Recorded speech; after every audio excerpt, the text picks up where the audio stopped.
को मेरा सेवा जोहार। जय सेवा, जय जोहार, जय परनासेम, जय बूढ़ादेव, नमो बुद्धाय, जय भीम, जय फूले, जय ओबीसी, जय संविधान, इंकलाब जिंदाबाद। आज इस ग्राम झामोल के विशेष क्षेत्र में आज ज्योतिबा फूले, डॉक्टर बाबा साहब अंबेडकर की संयुक्त जयंती समारोह में इतना शानदार तरीके से स्वागत करते हुए और मौसम जब परीक्षा ले रहा हो कि आप कितनी देर बैठ पाएंगे, कई घंटे से आप यहां बैठे हुए हैं।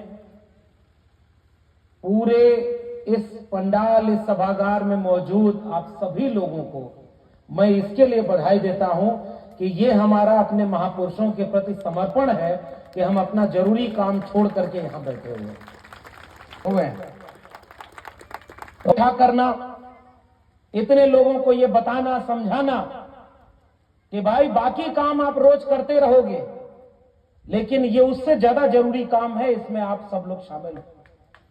और ये सामान्य बात नहीं है, इसलिए पूरी आयोजन समिति को, जितने भी लोग इस कार्यक्रम के लिए मेहनत किए हैं, उन सब लोगों को खूब जोर से ताली बजा के आपको बधाई देनी चाहिए। सबकी मेहनत सफल हो जाए। ये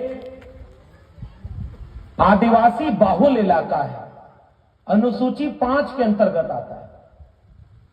और मंच पे जितने लोग बैठे हैं, सामने जितने लोग बैठे हैं, हमें बताया गया कि इसमें आदिवासी परिवार के हमारे ज्यादा लोग हैं, लेकिन इसी के साथ हेमंत साहू जैसे ओबीसी समाज के बहुत सारे लोग भी हैं और सचिन मिश्राम जी जैसे हमारे शेड्यूल कास्ट परिवार से, दलित परिवार से भी बहुत सारे लोग आए हुए। इस जगह पे कोई आकर देखे और कहे, पूछे कि भारत क्या है, तो मैं कहूंगा आके झामूल में देखना, ये देखो ये असली भारत के लोग हैं, सब मिलकर के कितना अच्छा कार्यक्रम कर रहे हैं। लेकिन अभी किसी और को समझाने से पहले हमें अपने ही लोगों को और समझाना है।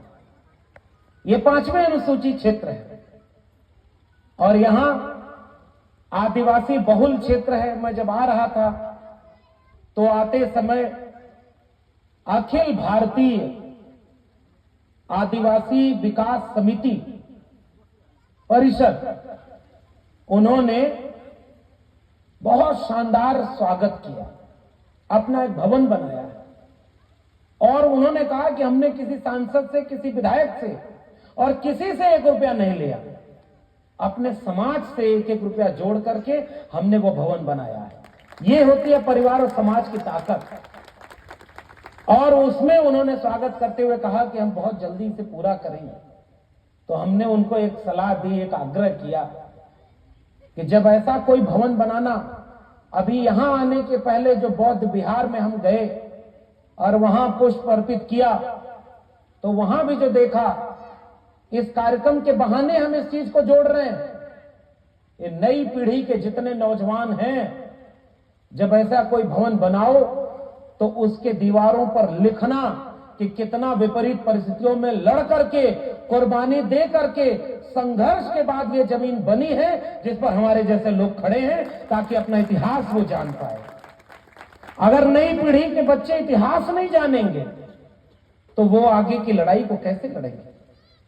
इतिहास जानो कि वो दोनों महापुरुष जिनकी तस्वीरें लगी हैं, राष्ट्रपिता, राष्ट्रपिता क्यों कहते हैं भाई?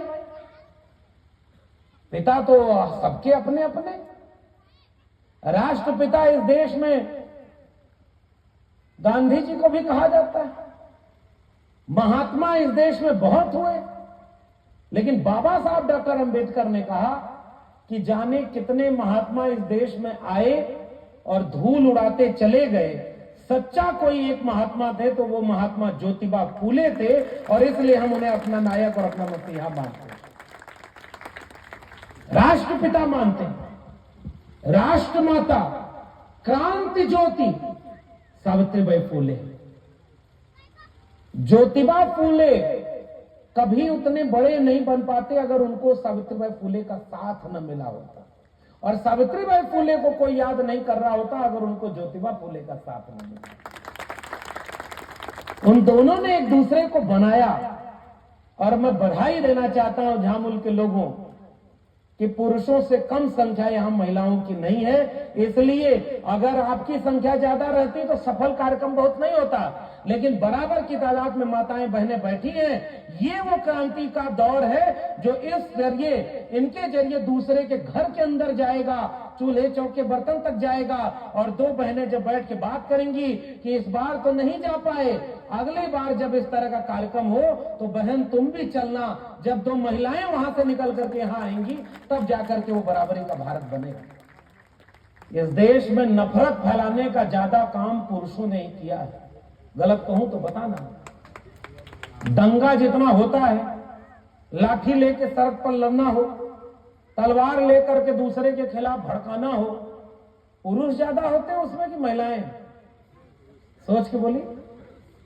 कहीं भी झगड़ा हो जाए, सारा लड़ने का काम पुरुषों का है, और पुरुषों को ये लगता है कि हम ही से क्रांति हो जाएगी। जब ज्योतिबा फूले और सावित्रीबाई फूले को याद करो तो देखना कि कंधे से कंधा मिलाकर बराबरी से खड़े होकर पुरुष और महिला, पति पत्नी दोनों ने मिलकर के अगर लड़ाई लड़ी तो हर हाथ में कलम पहुंचाने की लड़ाई लड़ी और शिक्षा दिलाने की लड़ाई लड़ी। इसलिए हम उन्हें अपने क्रांति ज्योति के नाम से याद करते हैं। तो आधा तो इस देश में नफरत की आग खत्म हो जाएगी अगर इस देश की महिलाओं को शिक्षा दिलाकर बराबर का देश सौंप दिया जाए।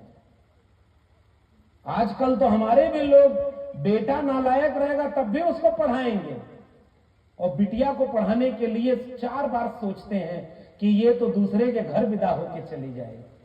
बताओ गलत कह रहा हूं मैं? यहां भाषण